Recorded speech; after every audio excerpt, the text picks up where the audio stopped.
Run, river, run, run through the hills. Run, river, run to the sea.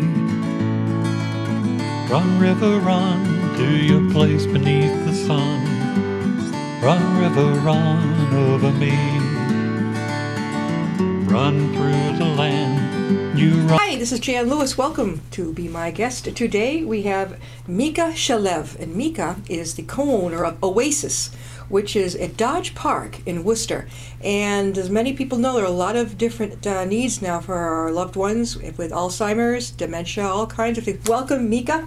Welcome. Thank you. Micha was sharing with me that you came over here to the States from Israel. That's correct. And when did you come over? I came here on early 80. Came here from Israel. Came here to work as electrical engineer. You can't be a dummy to be that, that's for sure. Well, it's a big road, the last 30 years was very interesting. Yeah. Until I find my own path in life, it's usually to help the people that what we do right now at the Dodge Park and soon to be the Oasis at Dodge Park. Now, Paul, can you zero in? What we're talking about is this, when is this going to open, Micha?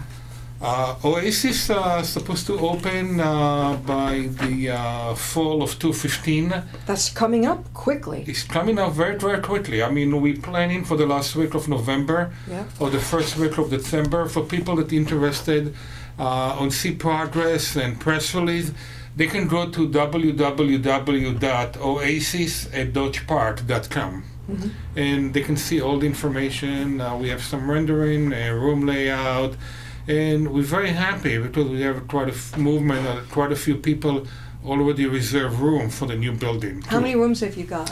We're going to have on the first phase a 50 bed.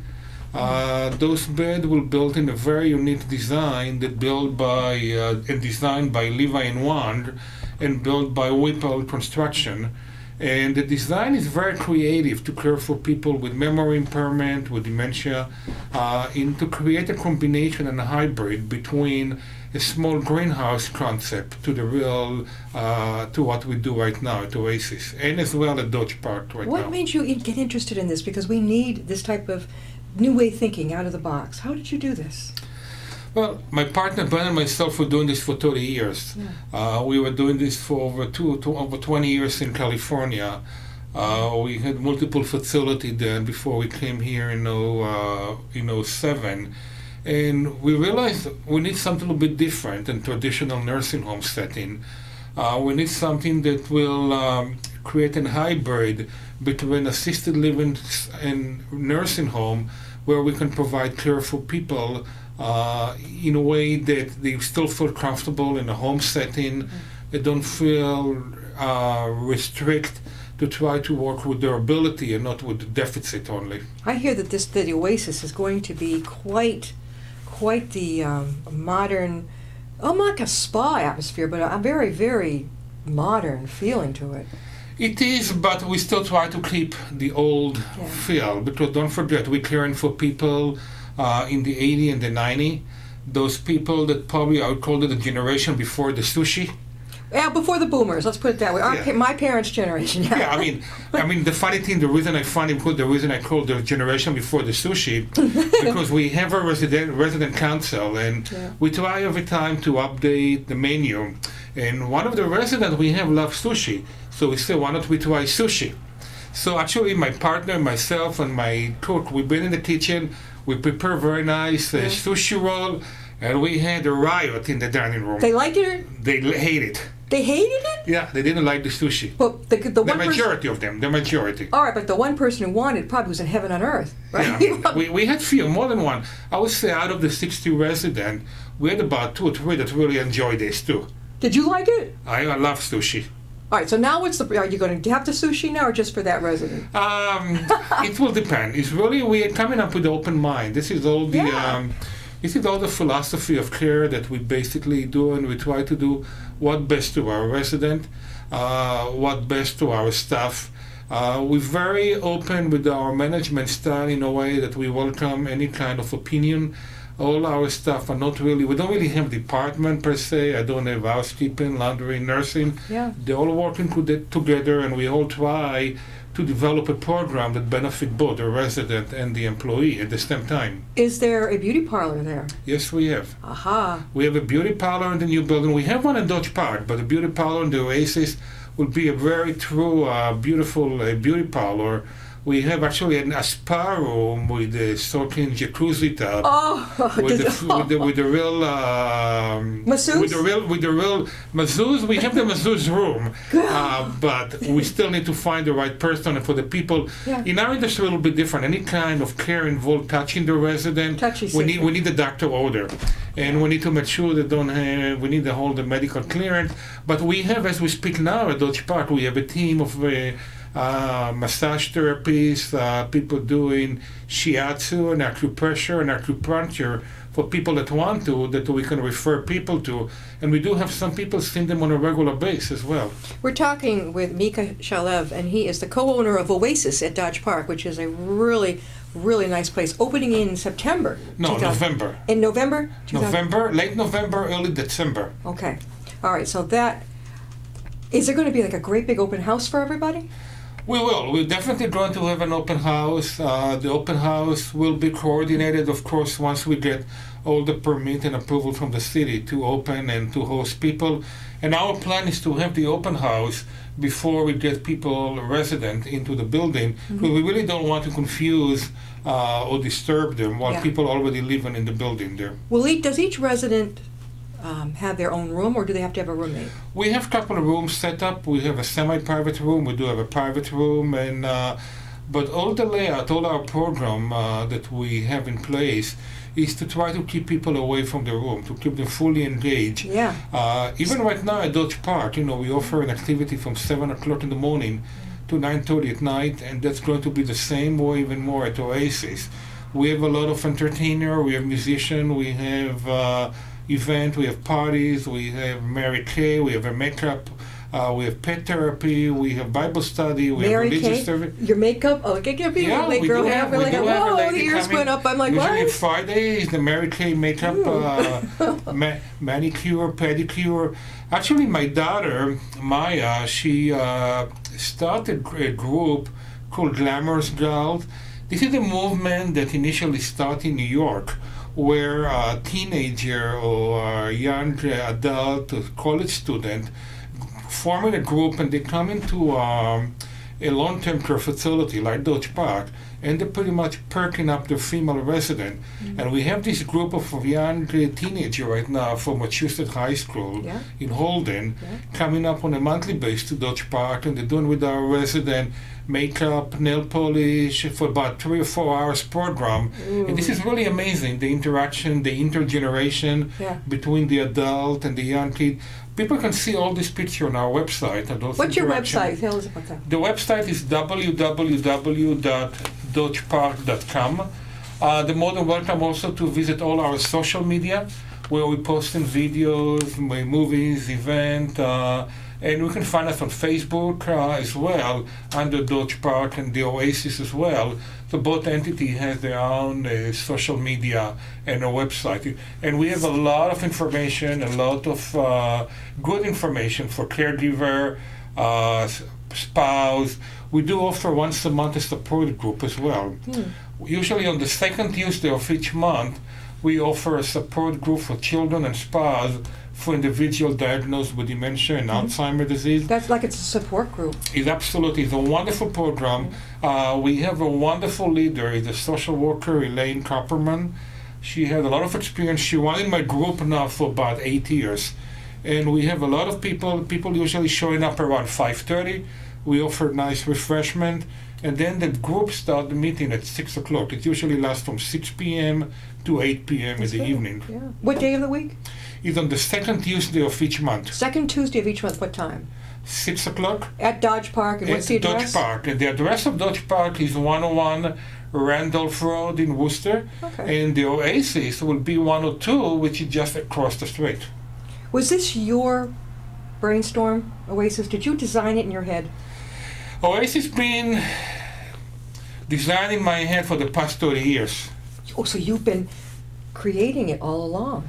I mean, we've been involved in this industry for 30 years, Yeah. and we always had this business and this industry is very evolving industry. And what is true today wasn't true 10 years ago. No. I remember when we started our business, the average age of resident in our building was late 60, really? early 70. That's like middle age now. Now we're talking about average person moving into our door 90? late 80 Yeah. to 90 with fee over 100 as well. Yeah. So I don't know if you read, but Oh, I read a lot. No, there's a research that done that by 2050 the average age in the long-term care facility will be 95 and above. I believe it. I don't know. Some people get a kick out of me, but I read the obituaries, and I'm seeing lately 90s, 100, and up. So I try to tell other people, when somebody 65 says to me, "Well, I'm old," I'm like, "What are you 65 talking is the about?" old 40. Exactly. Now, I met Micha at I believe it was at the Westboro Business Fair back last spring. And I was fascinated by this Oasis. Anything new for, shall I say it, the generations coming up? Even the senior centers are having to pump it up because, baby boomers and younger Right. are not going to put up with your grandmother's Right. stuff. You have is it an every time that the 50 plus advocate comes out? I found the article by you in June. Right. I have my own column there too. I love it. The one I read especially was Dementia Complications, Questions and Answers. For example, why do people who have dementia become agitated? And how do you handle that? This is a very difficult subject.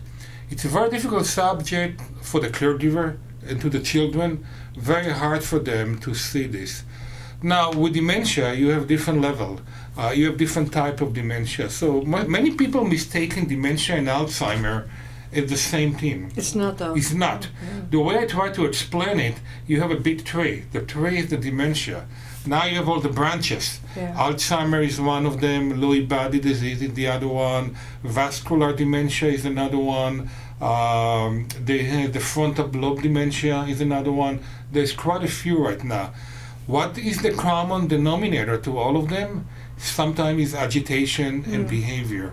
This is something how the brain has been wired. The reason why people are really agitated can be a lot. They get confused, they don't understand, they don't realize what happened. Fear, sensitive to noise, to light, hungry, they don't experience pain, they don't know how to explain about the dementia. Why people get dementia, nobody knows. Why people get agitated, we talk about couple examples. They can be the fear, new environment, they get very confused, they have a pain, they don't know how to express the pain, they're hungry, they need to go to the bathroom. All the things that we, people with the right mind, know how to express, they don't know, how to express themselves in many times. Urinary tract infections. I know that's big, and they really get upset. Urinary tract infection, thyroid problem, dehydration, all these kind of elements can contribute and make the behavior worse. So that's one of the reasons before you treat someone for behavior, you want to rule out that medically they are stable. That's why we have we have probably the best geriatric team in the field. We have Dr. Gottlieb, we have Dr. Nadalescu, with a nurse practitioner. We're using some wonderful doctor from UMass, Dr. Dubois. So you referred to with UMass. That's wonderful. We work with them also very closely. We work with Dr. Catherine Dubois, Dr. Randy Morris from UMass from the geriatric, and we refer a lot of people for them that still live at home or not ready yet for our services, or people that come to our daycare program.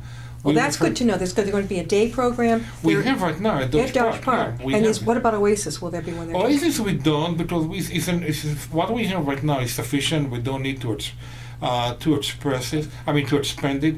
Oasis eventually going to be to have a second phase, probably in about 2-3 years from now, where the second phase will be another 50 bed, between 32 and 50. Second phase? Yes. There's another one coming. Yeah, right now the way we built it up is built up on 2 phases. Yeah. Where right now we open in the first phase, which will be 50 bed. In November. 215, yeah. And then the second phase will come in up probably in about 2 or 3 years from now. Will you be building up or sideways? It's going to be all the sides. All will be one level. Each unit will be one level. I love it. And that's what the beauty of this, because we have the design that we have indoor courtyard so people can really grow safely, and we have an outdoor secure courtyard. So both courtyard are the same level in the building. There is no single step in the building.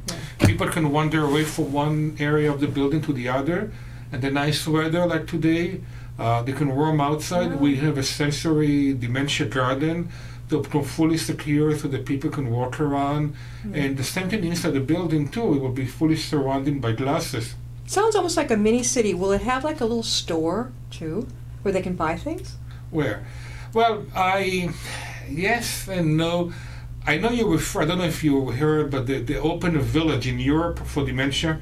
No, but I know about the new Worcester State Hospital up here, the mental health Right. hospital.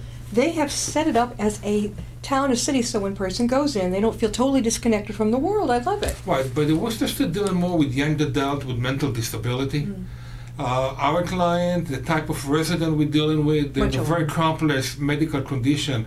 Many of them have diabetes, or they're on a very diet restriction, so we don't want people to buy something that they're not allowed to eat, or people have some issue That's with tricky. the kind of swallowing the food. We don't want them to have something if they're on a liquid restriction. So somebody really need to know all the dietary requirement and the limitation. But the good thing, we do have at Dodge Park and at Oasis, we have in a full nursing coverage around the clock, which is a big difference from us to an assisted living. So a lot of people that sometimes cannot stay in assisted living, this is where they need to come, to our level of care before, without going to a nursing home. Micha has a book out, and he brought, this is a surprise today, it's called A Practical Guide for Alzheimer's and Dementia Caregivers. This is for the people who are doing this. My mother did this. This is self-published by Micha himself. When did this come out, Micha? This came out last year on Amazon.com. It's available to purchase. Every people, and any person that's interested in Dodge Park services that's coming to Dodge Park, they're going to get the book for free. It's part of my mission to educate the consumer and the general public about the option of care, and I get a really very good review, not only from publisher and from people that actually read the book in the print media. It's more about normal people that caring for mom or dad or spouse, caring a husband for a wife for the husband, that really challenge. They've been questioned, they don't know what to do, they don't know what approach to do. So I